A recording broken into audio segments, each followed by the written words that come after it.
Muy buenos días, ¿cómo están?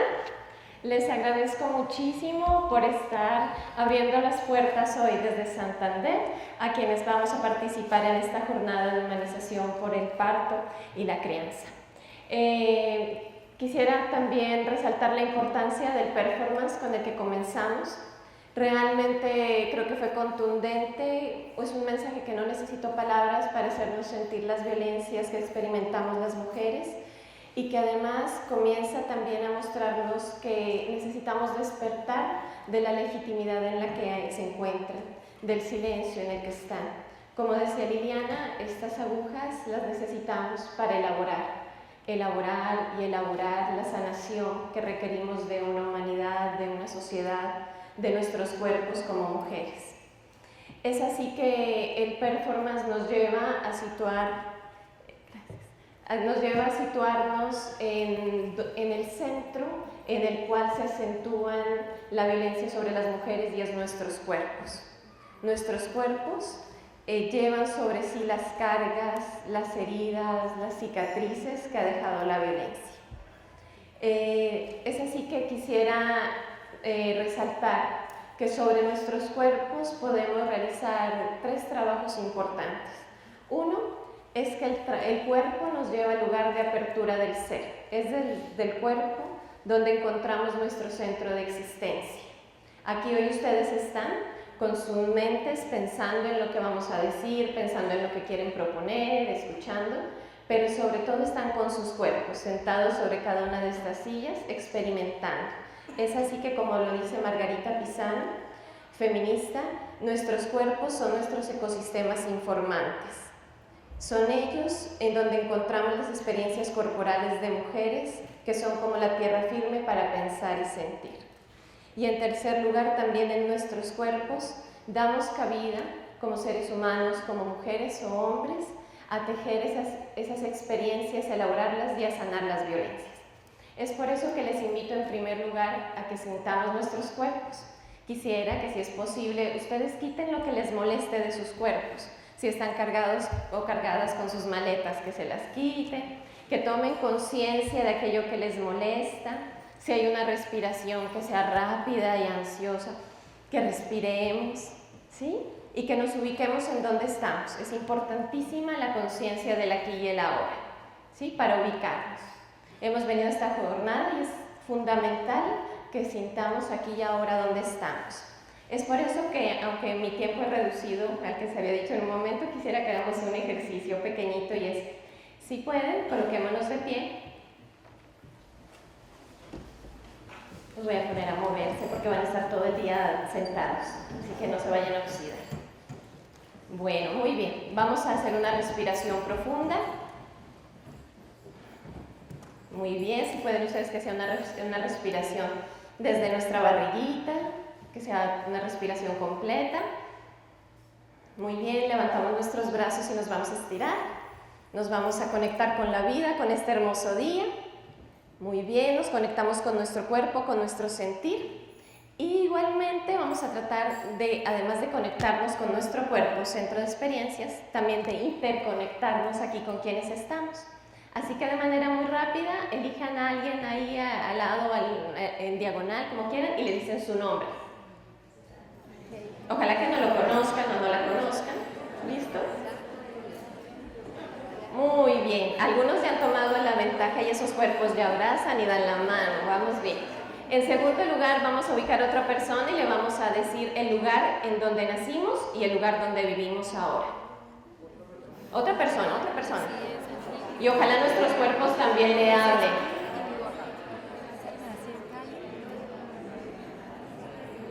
Muy bien, ahora vamos a ubicar a otra persona y solo con una frase le vamos a comentar a esa persona cuál es el propósito que hemos elegido para esta jornada. Rápidamente, el propósito de estar aquí. ¿Cuál es su propósito? Muy bien. Era una frase, no es un discurso. Bueno, una frase puede tener 3, 4 palabras. Muy bien, eso me encanta, o sea, ya sonreímos, ya se nos quitó esa mirada ahí de, oye, ¿esto para qué será? Muy bien, y nos hemos conectado. ¿Se dan cuenta ustedes cómo es importante que como sociedades nos conectemos desde el cuerpo y también desde la sonrisa y el afecto? Es esa entonces una invitación a que también esta es una jornada muy humana, no solo por los temas desde lo racional, sino también por cómo nos relacionamos aquí, nuestras dinámicas y el corazón que le ponemos. Muy bien, pueden sentarse. Gracias por colaborar.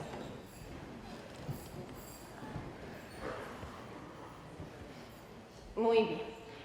Es así que, hablando de conexiones, yo quisiera que hablarles no solamente por los títulos que dijeron que yo tenía, sino desde dónde me sitúo. Porque algo muy importante, y es como lo muestra el construccionismo, es quien habla, habla desde donde habla, y quien escucha, escucha desde donde escucha.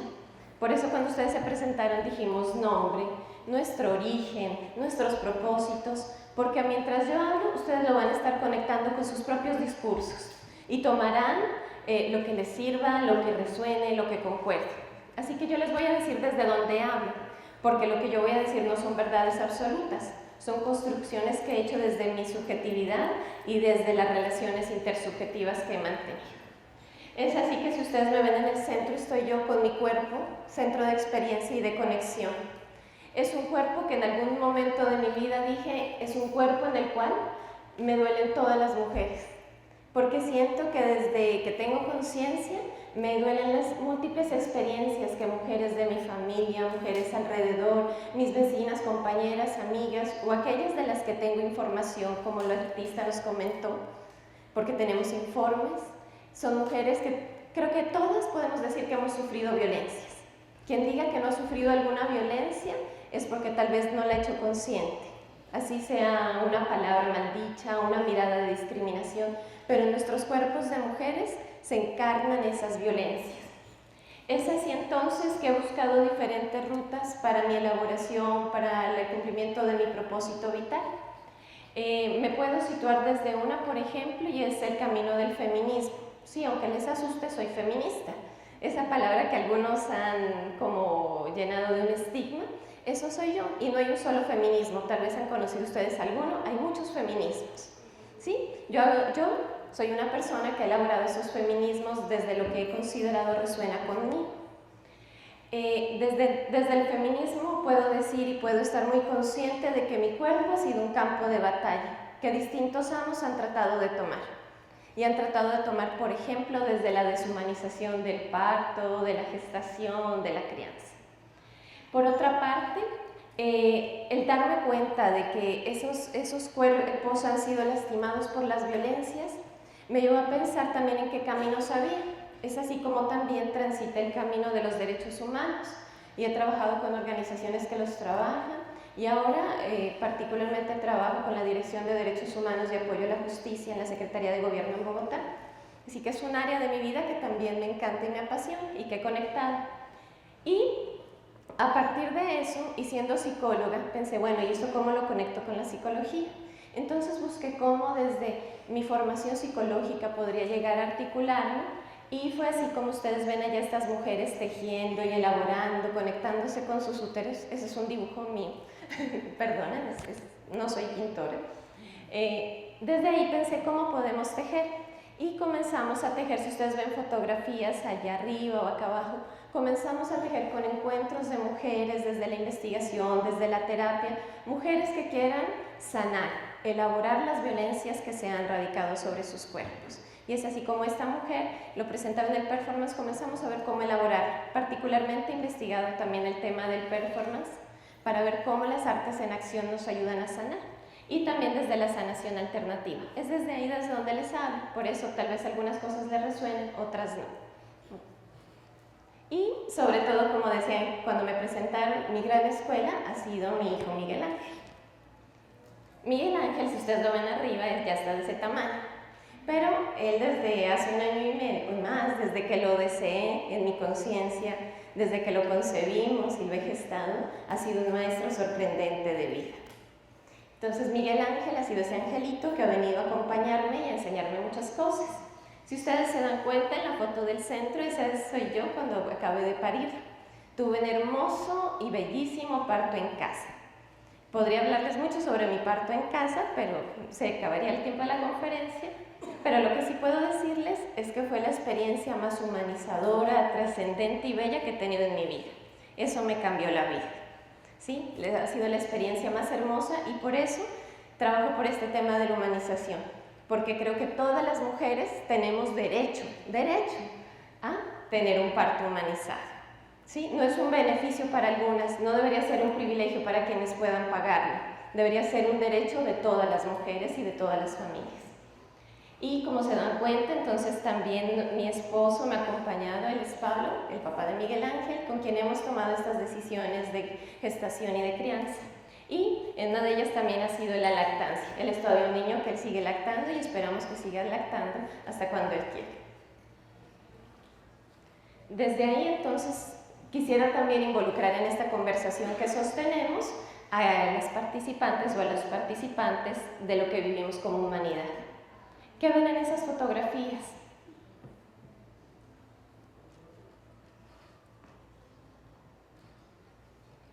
¿Alguien quiere decir algo? Pueden decirlo.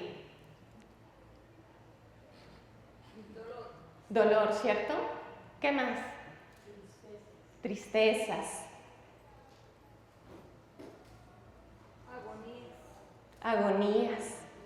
Como que sobrevivimos, ¿no? Como una vida que pareciera muerte. Invisible, ¿cierto? Vulnerabilidad, fragilidad. Muerte. Muertes en vida. Si ustedes se dan cuenta, esto que es tan sufrido, que es tan doloroso, es parte de nuestro día a día, ¿cierto? Esa desconexión, ese dolor. Si ustedes ven un noticiero, a veces como que decimos, ya no quiero más. Y es por eso, porque es tan doloroso, que también ya lo vamos normalizando y legitimando, y se vuelve parte de una cotidianidad. Cuando ustedes ven a una mujer, por ejemplo, desconectada de ese momento de traer una vida al mundo, o ese bebé que llora porque lo arrebataron de los brazos de su mamá al nacer, decimos, no, eso es normal. Muchas mujeres, hasta cuando cuentan sus historias de parto, dicen, no, a mí me tocó así, y hacemos como competencias a ver a quién le tocó peor, ¿cierto? Y decimos, es normal. La que cuente una historia agradable de su parto seguramente será sorprendente. Es así que entonces quisiera que nos conectáramos con que estas violencias están presentes, así hayan sido silenciosas, invisibles, están presentes día a día y en todos nuestros cuerpos. No podemos seguir siendo ajenos a ello. Muchas veces las personas que critican a quienes somos feministas dicen, no, pero si las mujeres ya tenemos todos los derechos. Sí, las mujeres ya hemos logrado todo. Sí, ya no tenemos nada por hacer. Y sin embargo, esto sigue día a día, es decir, necesitamos seguir trabajando, necesitamos remover esta sociedad, hacerla temblar y comenzar a generar unos cambios importantes en ella. Había traído unos videos para verles, pero dejé la memoria en el hotel y no hay internet, así que disculpen, aquí venía alguno, se los quedó debiendo. Es así entonces como nos es importantísimo hablar de patriarcado. Dirán, pero esa palabra es como antigua, la llaman estas feministas viejas, pero ¿qué es el patriarcado? Yo creo que es importante que sigamos hablando de patriarcado, de dominación, de sistema sexo-género, si le quieren llamar así, porque es un problema estructural. Esa violencia que vimos en la diapositiva anterior y de la que somos conscientes, no es una violencia que se dé un casito acá, un casito allá. Una violencia porque una mujer la quiso y otra no. Una violencia, como dicen algunos, porque esta mujer es masoquista y la otra no. No, es una violencia que se presenta de manera estructural en una sociedad. Es así entonces que hay que aclarar qué es el patriarcado. El patriarcado es ese sistema social en el que se establece una estratificación de géneros. Si ustedes se dan cuenta, desde que nacemos ya nos dividen como humanidad. Y lo primero que dicen es un varón o es una niña. Y esa división de los sexos no ha sido una división tan biológica como nos han hecho pensar. Algunas veces pensamos, no, porque tiene varones, porque tiene pene es un varón o porque tiene vagina es una niña. Pero realmente con los sexos viene toda una carga cultural sobre ello.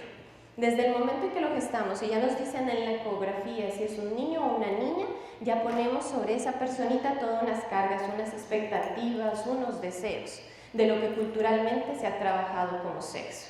Es así que el sexo no es tan biológico, no solamente pertenece a esa esfera, sino que el sexo trae una cultura de por medio. Esa cultura de por medio ha reproducido unas características de dominación importantes.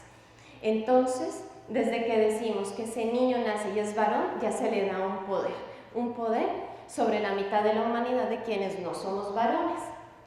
E igualmente, entonces comenzamos a organizar la sociedad en torno a esos parámetros de sexo o de género. ¿Sí? Toda la humanidad ya circula en torno a ello. Es así entonces como decidimos qué ropa nos ponemos, cómo debemos hablar, cómo debemos mover las manos, cómo debe ser el tono de la voz, cómo debe ser la relación en el trabajo, cómo deben ser nuestros ingresos económicos, cómo deben ser las relaciones de pareja. Todo se estructura a partir de esa división de los sexos y de esa opresión que haya sobre ellos. Pero podríamos decir, pero es que no hay opresión ya. Si yo, por ejemplo, soy una mujer profesional y ya tengo mis ingresos, ¿por qué voy a tener opresión? Pues las opresiones continúan en todos los espacios, en todos los lugares. Son opresiones que tienen que ver con relaciones de poder y que les dan unos privilegios a unos cuantos sobre otros. Entonces necesitamos comenzar a ser conscientes de dónde están los privilegios de poder y cuáles son los mecanismos de opresión. Sí, no pueden seguir pasando inadvertidos porque ese es el grave problema. Cuando lo vemos como problemas casuales y no como parte de un sistema estructural es cuando comenzamos a legitimar. Es por ello necesario verlo dentro de nuestra sociedad, se encuentra enmarcada dentro de ese gran sistema que se llama patriarcado, que tiene para reproducirse, para reforzarse, para instaurarse unos mecanismos económicos, políticos, sociales, culturales, de todo tipo. Es así entonces como podemos ver en que nuestro patriarcado, desde su estructura como un sistema de dominación hegemónico en el que cabe solo lo que se ha dicho que puede caber, en donde los ideales se mantienen y donde se dice que está dentro de la norma y que se sale en el borde o en la periferia, nos han instaurado un sistema de subordinación. Es así entonces que encontramos, y quisiera ser muy enfática ahí, que existen desigualdades y tenemos que estar conscientes de ellas. Es decir, las mujeres no podemos seguir pensando que esas desigualdades ya se han borrado, o los hombres seguir pensando que ya se logra la revolución femenina y ya tenemos todo ganado, porque realmente existen unas desigualdades y hay que ser conscientes de ellas. Ahí quisiera citar a Marcela Lagarde de los Ríos, quien dice: todas las mujeres vivimos formas de violación de nuestros derechos humanos derivadas de la subalternidad social y la subordinación política de género que nos abarcan como género. La violencia es una de ellas. Es decir, la violencia es un mecanismo del sistema patriarcal para mantenernos allí.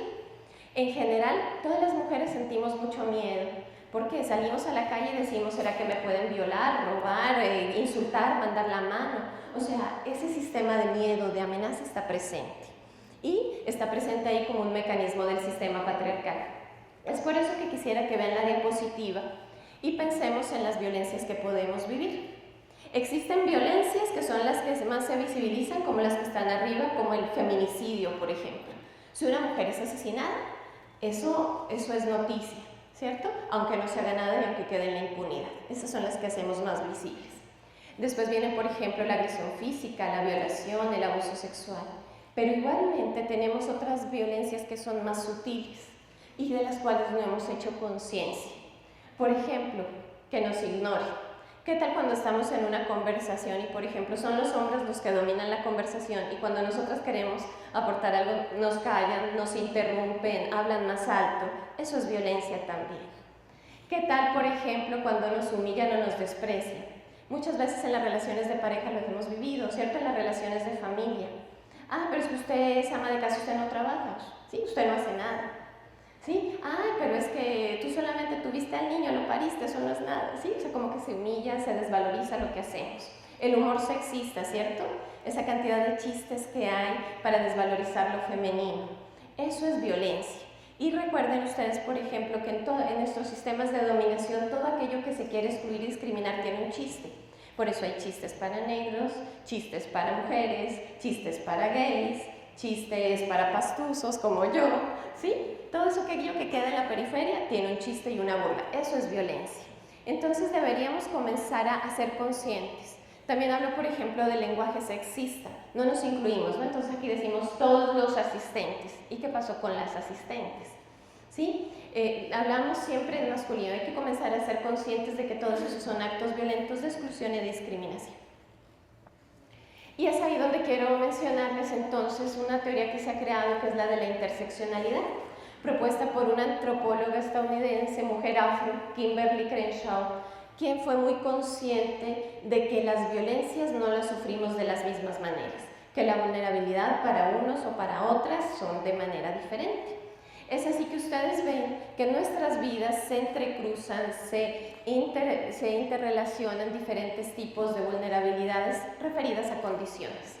Entonces encontramos las condiciones por raza o etnia. No es lo mismo mirarse al espejo y ser una persona blanca o ser una persona afro, por ejemplo.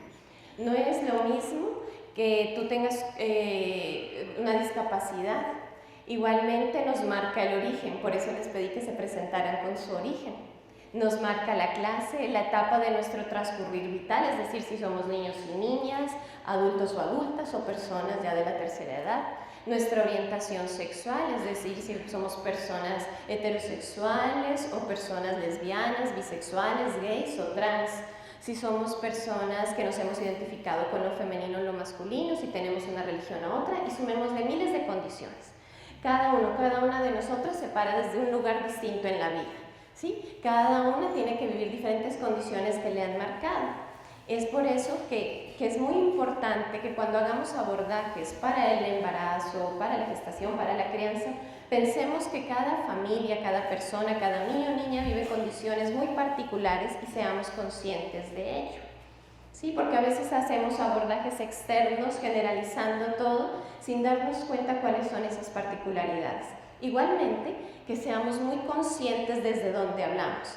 Las feministas hablamos de tener un conocimiento situado, por eso yo comencé diciéndoles desde dónde hablo, porque desde donde hablo me marca y me marcaron estas condiciones. O sea, yo les hablo como una mujer mestiza, latinoamericana, de clase media, con acceso a una educación, heterosexual por mi historia, ¿sí? Eso me ha marcado de alguna manera. Y les hablará diferente las mujeres según las condiciones en las que les hablo. Es así entonces como estamos llamados a visibilizar esas violencias. Algo muy importante en la visibilización, y como les mencionaba hace un momento, es que no pensemos que tenemos unas violencias por casos. Sí, es decir, esa mujer se la ganó porque le buscaba pelea al marido, por ejemplo. Eso ya no debería ser parte de nuestras explicaciones sobre las violencias, sino saber que se ha legitimado dentro de este sistema patriarcal las violencias y que inclusive esto se relaciona con políticas o acciones de Estado. Es decir, nuestros estados también son responsables de la garantía de la no violencia y también son responsables con acciones u omisiones de que se sigan cometiendo las violencias. Es así entonces que si un Estado cuenta con políticas claras con respecto a la prevención y erradicación de las violencias, pero por ejemplo no tiene cómo hacerlas operativas, no tiene cómo llevarlas a la comunidad, estaría ocurriendo en omisiones que le hacen cómplice de esas violencias. Y es muy importante que lo entendamos, porque cuando hablamos de temas como por ejemplo el que vamos a hablar en esta jornada, cuando hablamos de que las mujeres queremos tener el derecho a parir de manera humana a nuestros hijos o a nuestras hijas, el que en el momento en Colombia no tengamos una ley que nos respalde es una omisión de parte del Estado, que hace que se nos sigan vulnerando los derechos. Cuando día a día quienes trabajamos en el tema o quienes somos las mujeres que vamos a los consultorios médicos tenemos que luchar contra la ignorancia, tenemos que luchar por nuestros derechos, en vez de que se nos respalde hay una omisión. ¿Sí? Por ejemplo, ahorita se me viene a la mente, en algún momento en la gestación fui a consultar a un ginecólogo y le dije, quiero un parto humanizado en el cual se me respeten mis derechos, y me miró y me dijo, ¿y cuáles son sus derechos? ¿Sí? Entonces ahí estamos en un sistema que legitima, que invisibiliza esas violencias, y parte de eso es la complicidad que existe desde el Estado, es decir, es un problema estructural. Mientras no trabajemos a nivel personal y conciencia, pero igualmente desde lo macro, desde la estructura, desde el Estado y sus políticas, no tendremos realmente una garantía de derechos. Es así entonces como quisiera resaltar que cuando hablamos de violencias, también hay violencias que podrían ser ignoradas, como las violencias que se cometen en el ámbito de la salud. El que las mujeres en nuestro país sigan muriendo por mortalidad materna, por cáncer de ovarios, por cáncer de cervix, significa que hay violencias contra las mujeres, porque no existen mecanismos precisos para prevenir esas violencias, para erradicarlas, porque no existen mecanismos para acceder al derecho en salud. ¿Sí? Si ustedes se dan cuenta, nuestro sistema de salud es crítico y las mujeres realmente rogamos y pedimos como que nos atiendan, así sea que nos den un Dolex, cuando deberíamos acceder a todo nuestro panorama de derechos en salud. Es por eso que entonces seamos conscientes de que cuando una mujer sigue muriendo después de un parto, cuando una mujer sigue muriendo por uno de estos cánceres o es una mujer que ha sufrido una muerte violenta, y de eso hay que ser conscientes. No es que se murió porque sí, ¡ay, falló algo! No, es parte de una violencia estructural de Estado y de unas políticas que hay al respecto. Igualmente quisiera citar el caso de la interrupción voluntaria del embarazo. La Corte Constitucional en Colombia aprobó 3 causales para permitir que haya una interrupción voluntaria del embarazo. Sin embargo, en Colombia hay múltiples obstáculos para ello, ¿sí? Las mujeres vez tras vez siguen viendo negados sus derechos y entonces ¿a qué recurren? A una clínica ilegal donde les hacen un aborto que les puede mandar a la muerte. Esas son también muertes violentas. O si una de estas mujeres llega a ser mutilada y a perder entonces, por ejemplo, su capacidad reproductiva, también son discapacidades que se producen de manera violenta. Y hay que reconocerlo y visibilizarlo para también denunciarlo y llegar en algún momento a que haya sanción de esto. Uno de mis sueños es que algún día llevemos en Colombia un caso emblemático donde estas violencias sean visibles y donde logremos mostrar que hay que sancionarlas, que las mujeres no podemos seguir sometidas a este tipo de situaciones. Como menciona Marcela Lagarde, son violencias producidas en el marco de la opresión de género, por eso son evitables y por eso si siguen ocurriendo son muertes violentas. Y es ahí entonces como nos comenzamos a conectar, como dentro del sistema patriarcal tenemos también sus representantes, ¿cierto? Existen representantes dentro del orden religioso, político, del Estado, y uno de los grandes representantes del sistema patriarcal también es la ciencia. La ciencia, como lo mostraron, por ejemplo, Robert Castro, Boltzmann, Teresita de Barbiere, Harding y muchos teóricos o teóricas más, es una ciencia que ha sido construida también desde el patriarcado y por lo tanto es androcéntrica, colonialista, patriarcal y sexista. Pero podríamos decir, ¿pero por qué? Si la ciencia es objetiva, ¿sí? La ciencia es racional, medible, cuantificable.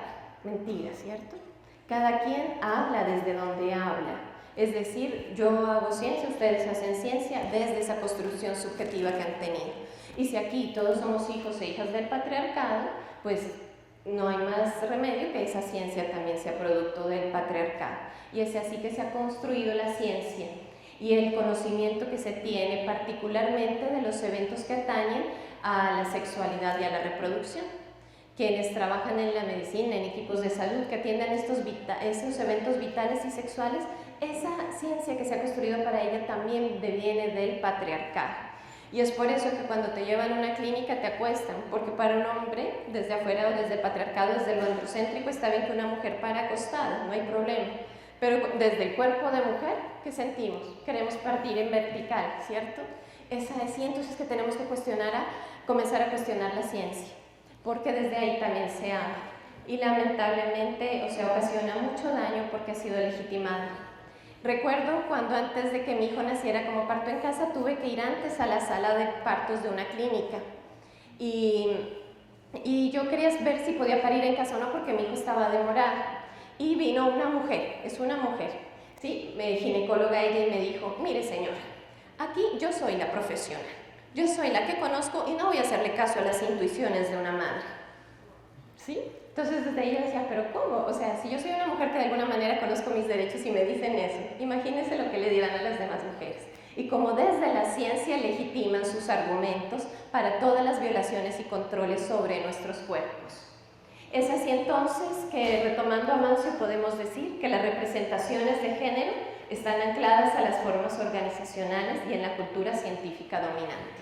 Seamos conscientes, sea cual sea nuestra profesión, en ella tuvimos aprendizajes respaldados, patrocinados por el patriarcado y por sus intereses colonialistas, capitalistas, racistas, discriminantes. Entonces tenemos que ser conscientes de lo que aprendí que se relaciona con esto. ¿Y qué podría entonces transformar y evolucionar de alguna manera?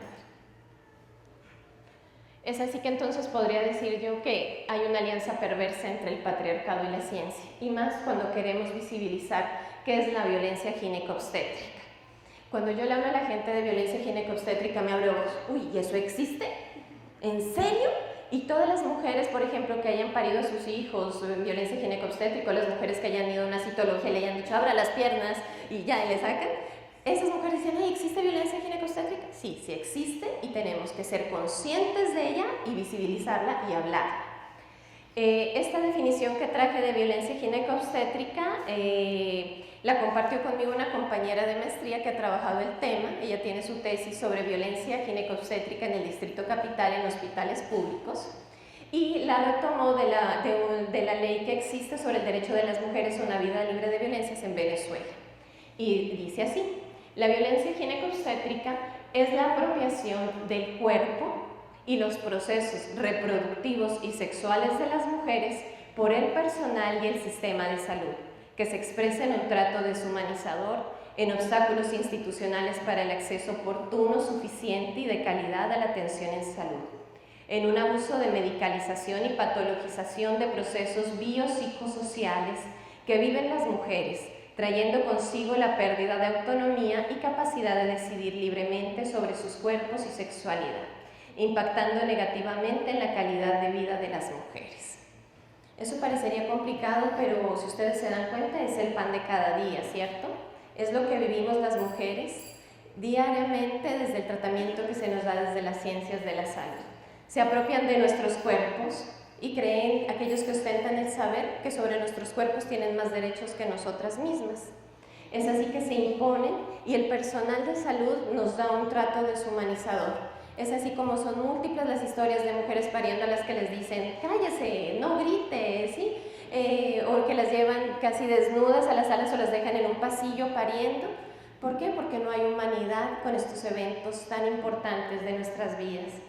Igualmente, hay obstáculos institucionales para el acceso a nuestros derechos en salud. ¿Cuántas vueltas tenemos que dar las mujeres por las EPS, si es que tenemos, o por los servicios del CISBEN, para acceder a nuestros derechos? ¿Cuántas veces nos niegan y nos niegan aquello a lo que tenemos derecho? ¿Sí? ¿Cuántas veces nos dicen, no, eso aquí no tiene cabida, para eso no hay presupuesto?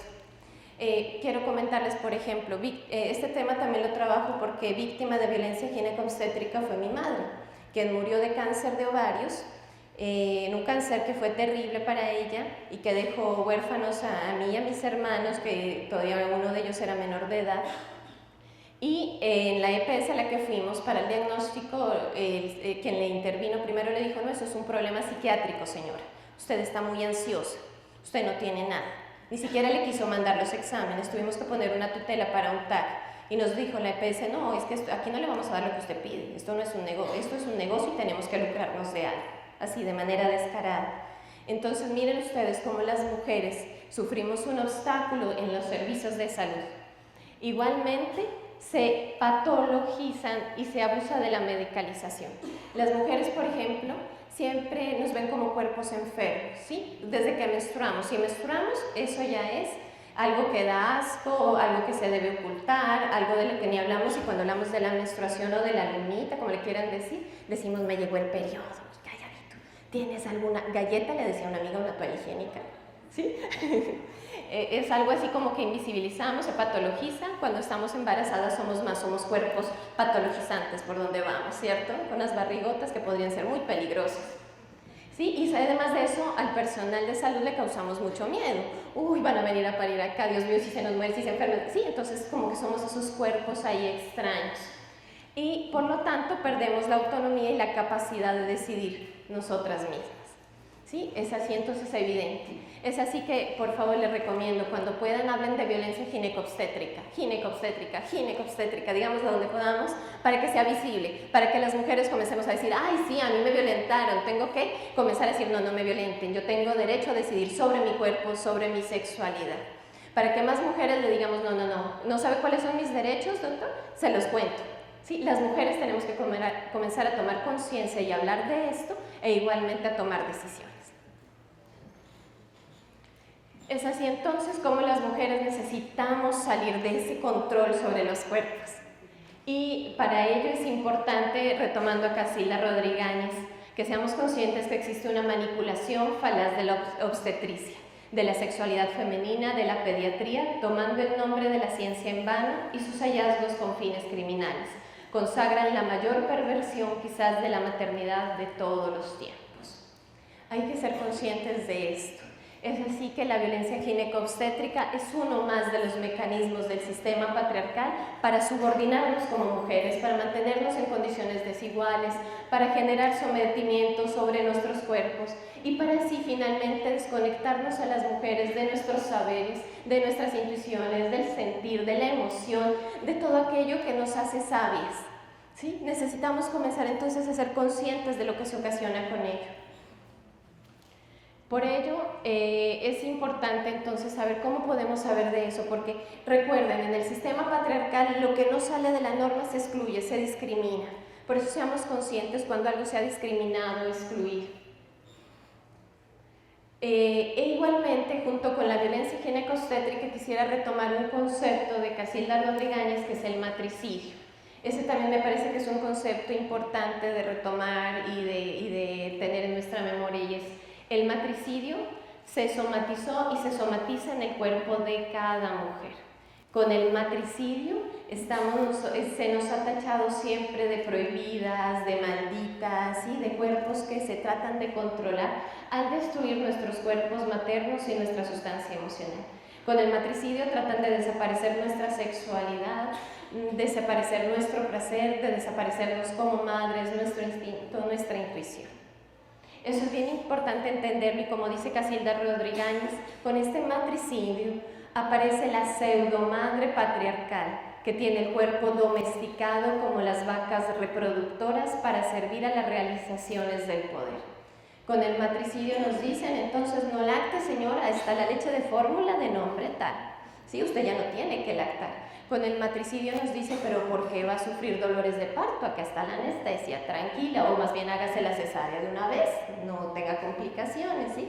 Con el matricidio no se alejan de todo aquello que realmente podemos gozar y disfrutar, que es nuestra sexualidad y los eventos vitales de nuestra vida sexual y reproductiva, que por ejemplo pueden ser el parto, la lactancia, la menstruación. ¿Qué alternativas tenemos? ¿Será que ante este panorama tan desolador hay alguna esperanza? Sí, cierto que sí. Es esperanzador vernos aquí reunidos y reunidas para conversar sobre este tema. Es esperanzador, por ejemplo, que la Fundación Camino Claro desde Bucaramanga lograra organizarnos y que estemos en este evento. Es esperanzador que aquí están tantas caritas y ojitos que yo veo aquí como que dicen, sí, podemos hacer algo. Entonces, tenemos que llenarnos de esa fuerza y realmente llenarnos de poder para alcanzar. Me queda poco tiempo, así que de manera sucinta plantearé las alternativas. Para mí una de las alternativas es el feminismo.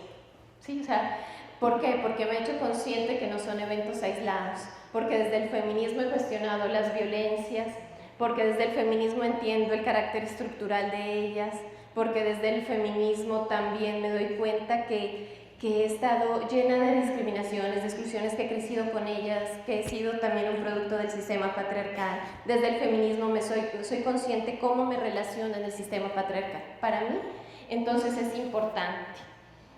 Claro, cada quien decide. Lo único que quiero decirles es, el feminismo no es el monstruo que pintan, ni es para, como me han dicho a mí, no, eso es para viejas solteronas e histéricas y amargadas, o lesbianas, ¿sí?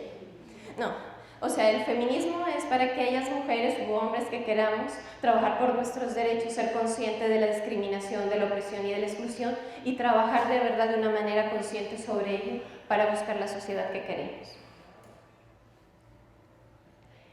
Algo que me dejó el feminismo y que me encanta es que lo personal es político, ¿sí? Es decir, cuando yo logro decir, tengo menstruación como mujer y me la gozo y no es una enfermedad para mí, eso es algo político. Para mí es político, por ejemplo, que yo diga, tuve a mi hijo en un parto humanizado.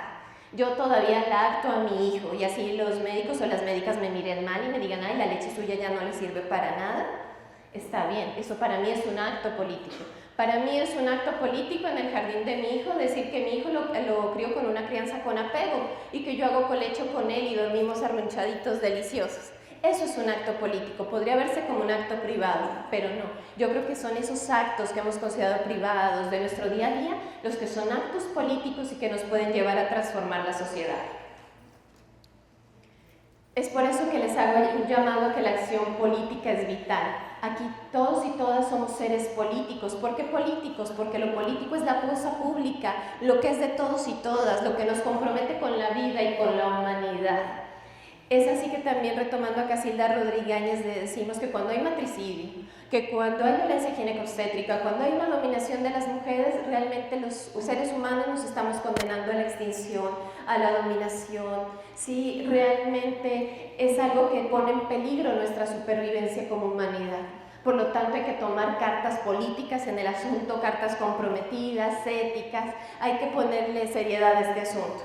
No podemos dejarlo como en el chiste de las feministas o en, sí, eso es algo ahí sin importancia. No, realmente es algo que merece seriedad y compromiso, porque es la humanidad la que depende de los cambios que queremos realizar. Igualmente hablamos de la reconquista y el contacto con el cuerpo y la recuperación de la sexualidad femenina. Es fundamental que dejemos de ser cabezas flotantes, ¿cierto? Yo fui formada así, o sea, realmente yo era un ser que me creía muy intelectual, sí, muy mental. Y desde aquello ha sido para mí todo un trabajo llegar a conectarme con el cuerpo y sigo trabajándola porque me ha costado muchísimo. Desde ese sistema patriarcal que se valora solo lo racional, es necesario que comencemos a contactarnos con el cuerpo. Por eso el ejercicio con el que iniciamos, para recuperarnos y que las mujeres recuperemos la sexualidad, que digamos, bueno, ¿cómo me siento como ser sexuado? ¿Qué quiero? ¿Qué no quiero? ¿Qué decido sobre mí? Igualmente necesitamos recuperar la maternidad. La maternidad, cuando se recupera, es deliciosa. Es realmente un acto vital que te llena de placer y de gozo, y es necesario recuperarla para quienes quieran y quienes no quieran también, pero que sean decisiones autónomas y libres sobre lo que decidimos en la vida. Por otra parte, quisiera también que trabajáramos en la prevención y erradicación de las violencias ginecobstétricas. Como les decía, es fundamental que se visibilicen, que se denuncien, que se sancionen. O sea, no puede seguir pasando la violencia ginecobstétrica como si nada, como el día a día, y nadie la denuncia, nunca llega a un tribunal, no ha habido una sentencia al respecto. O sea, necesitamos comenzar a movernos. Es por eso que necesitamos hablar de ella y hacer un trabajo. Una de las cosas que me ha dado felicidad últimamente es que cuando trabajamos en el distrito la política pública de sexualidades, todavía no se ha firmado el decreto, pero por lo menos ahorita en el anteproyecto dice la frase violencia ginecobstétrica. Eso es todo un logro. Que ya eso lo diga, eso ya es un logro y es importante que comience a mencionarse y que algún día podamos contar con una ley que nos permita sancionar estas violencias y no seguir legitimándolas. Necesitamos del parto humanizado, definitivamente, lo pedimos, lo necesitamos, es nuestro derecho. Como dice Michael Oden, para cambiar el mundo es preciso cambiar la forma de nacer. Anoche me gustó mucho una expresión que dijo el doctor Diego, y dijo, siguen naciendo muchos niños en la sombra, pero con los niños que hemos logrado que nazcan en un parto humanizado son niños que van naciendo en la luz. Eso me encantó, gracias doctor Diego por ese aporte.